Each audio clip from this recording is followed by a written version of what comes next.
Information మేరకు Sabbavaram police station limits లో 912 kgs ganja పట్టుకుంటాం జరిగింది. ఇది 456 ప్యాకెట్స్ లో ప్యాక్ చేసి ఉంది. సో ఇన్ఫర్మేషన్ మేరకు ఈ ట్రక్ ను పట్టుకొని ఈ ట్రక్ లో ఒక స్పెషల్ క్యాబిన్ పెట్టారు. ఏదైతే దేంట్లో అయితే కన్సీల్ చేసి గాంజా హైడ్ చేశారో అది మన డ్రైవర్ క్యాబిన్ లో ఒక బాక్స్ లాంటి స్పెషల్ క్యాబిన్ చేశారు. దేంట్లో అయితే ఈ గాంజా ప్యాకెట్స్ దొరికినాయో ఇప్పటికి మనం 2 అక్యూజ్ ని అరెస్ట్ చేశాము. డ్రైవర్ ఇంకా డ్రైవర్ తో పాటు ఉన్న హెల్పర్ ని అరెస్ట్ చేస్తాం జరిగింది. వీళ్ళని ఇంట్రోగేట్ చేసి మనం ఈ కేసులో ఫర్దర్ లింకేజెస్ ఎస్టాబ్లిష్ చేస్తాము. అసలు ఎక్కడి నుంచి తీసుకొచ్చారు, ఎక్కడికి తీసుకెళ్తున్నారు, అవన్నీ లింకేజెస్ కూడా ఫర్దర్ ఎస్టాబ్లిష్ చేస్తున్నాము. వీళ్ళ దగ్గర 4 సెల్ ఫోన్స్ కూడా సీజ్ చేస్తాం జరిగింది. టోటల్ 55 lakhs పైన worth property was seized in this case. ఇలాగే ఈ డిస్ట్రిక్ట్ లో ఇంకా ట్రాన్స్పోర్టేషన్ ఆపడానికి మనం ఒక యాంటీ నార్కోటిక్ టాస్క్ ఫోర్స్ కూడా డిస్ట్రిక్ట్ లో కాన్స్టిట్యూట్ చేస్తాము. ఈ టాస్క్ ఫోర్స్ కింద special anti narcotic beats serve చేస్తాం జరుగుతుంది డిస్ట్రిక్ట్ లో. ఆ బీట్స్ వాళ్ళు ఇలాంటి ఇన్ఫర్మేషన్ కలెక్ట్ చేసి ఫర్దర్ మన డిస్ట్రిక్ట్ లో ఈ గాంజా ట్రాన్స్పోర్టేషన్ తగ్గిస్తానికి స్టెప్స్ తీసుకుంటారు. అట్లాగే ఏదైతే 2 నార్కోటిక్ స్నిఫింగ్ డాగ్స్ ఉన్నాయో ఆ డాగ్స్ ద్వారా కూడా మనం టోల్ ప్లాజాస్ దగ్గర ఇంకా చెక్ పోస్ట్ దగ్గర ఈ నార్కోటిక్ స్నిఫింగ్ డాగ్స్ యూజ్ చేసి కూడా గాంజాని డిటెక్ట్ చేస్తాం జరుగుతుంది. ఎవరికైనా క్వశ్చన్ పేరు తరుణ్, ఈయన తెలంగాణ వరంగల్ డిస్ట్రిక్ట్ కి సంబంధించిన వాళ్ళు, అంటే ఎర్స్ట్రైల్ వరంగల్ ఇప్పుడు జనగాం డిస్ట్రిక్ట్ కి సంబంధించిన వాళ్ళు. ఇంకో ఒకళ్ళేమో మల్లేశ్వరరావు, ఈయన మల్కాన్గిరి ఒరిస్సాకి సంబంధించిన.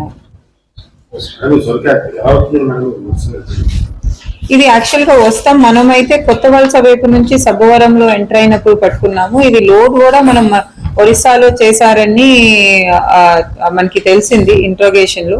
సో ఒరిస్సా మల్కాన్గిరి జిల్లాలో చిత్రకొండ బ్లాక్ లో చేసినట్టు మనకు తెలుస్తుంది. అక్కడి నుంచి ఏఎస్ఆర్ ద్వారా మన డిస్ట్రిక్ట్ లోకి ఎంటర్ అయ్యారు. మన డిస్ట్రిక్ట్ ఎంటర్ అయిన తర్వాత ఇన్ఫర్మేషన్ మీద మనం క్యాచ్ చేసాం. ఇది మనకు అందిన సమాచారం మీద లేదు.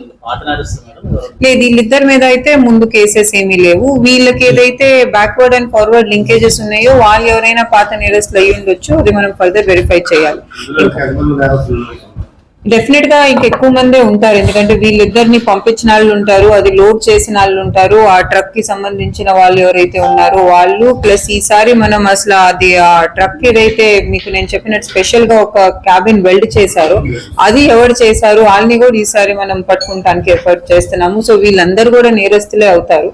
సో దానికోసం ఇంకా మనం ఫర్దర్ దీంట్లో చాలా ఇన్వెస్టిగేషన్ చేయాల్సింది ఉంది. బ్యాక్వర్డ్ ఫార్వర్డ్ లింకేజెస్ అన్ని కూడా వాటి మీద వర్క్ చేస్తాము. దాని తర్వాత మళ్ళీ మీకు అప్డేటెడ్ నోట్ ఇస్తాను.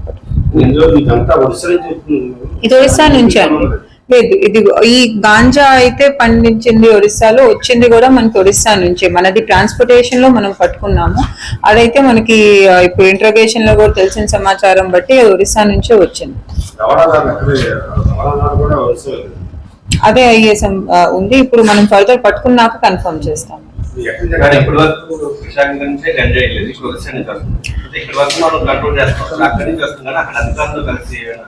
డెఫినెట్ అధికారులతో కలిసి చేస్తాము. మనకి ఆంధ్ర ఒరిస్సా బార్డర్ ఏరియా ఏదైతే ఉందో దాంట్లో ఒరిస్సా వైపు నుంచి ఎక్కువ రీసెంట్ గా మనం పట్టుకున్న కేసెస్ లో సోర్స్ వచ్చింది మనకి.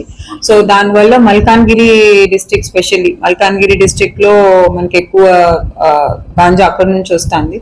సో దానికోసం అటువైపు ఉన్న ఎస్పీలు ఇంకా డిఐజీస్ అందరితో కూడా మాట్లాడి కోఆర్డినేట్ చేస్తాం జరుగుతుంది.